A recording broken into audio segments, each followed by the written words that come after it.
দেশের ৩০০ সংসদীয় আসনে বিএনপি দলীয় প্রার্থী কিংবা বিএনপি সমর্থিত প্রার্থীরা মনোনয়ন চূড়ান্ত করার প্রক্রিয়া প্রায় চূড়ান্ত ধাপে রয়েছে। জনসমর্থিত এবং জনপ্রিয় দল হওয়ার কারণে প্রতিটি নির্বাচনী আসনে বিএনপির একাধিক যোগ্য প্রার্থী মনোনয়ন প্রত্যাশা করছেন, করাটাই স্বাভাবিক। একটি রাজনৈতিক দলের জন্য এটি অবশ্যই গৌরব এবং সম্মানের। দেশের প্রতিটি সংসদীয় আসনে বিএনপির একাধিক যোগ্য এবং জনপ্রিয় প্রার্থী থাকা সত্ত্বেও প্রতিটি মানুষকে নিশ্চয়ই মনোনয়ন দেওয়া সম্ভব নয়।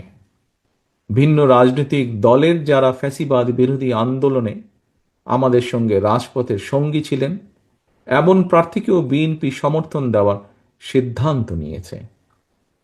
এই বাস্তবতার কারণে হয়তো কিছু সংসদীয় আসনে বিএনপি দলীয় প্রার্থী মনোনয়ন বঞ্চিত হবেন।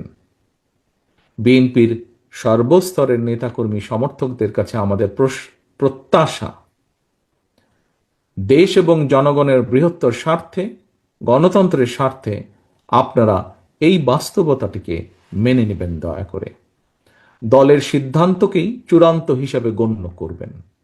আপনাদেরকে আমি আবারও স্বাধীনতার ঘোষকের সেই কথাটি স্মরণ করিয়ে দিতে চাই, ব্যক্তির চেয়ে দল বড়, দলের চেয়ে দেশ বড়। শীঘ্রই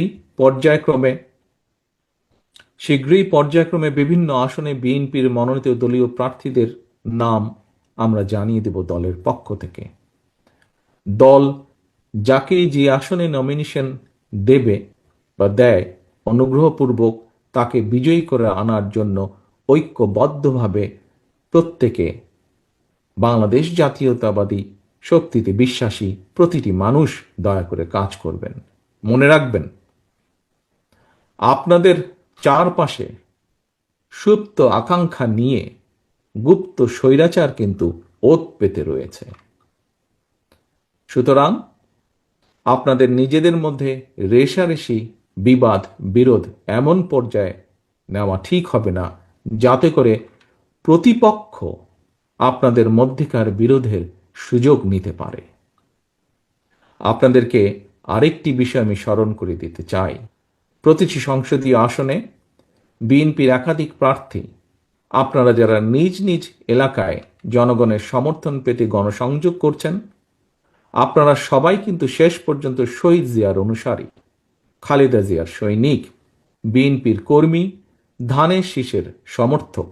মনে রাখবেন, ধানের শীষ জিতলে আপনি জিতেছেন বা জিতছেন বা জিতবেন।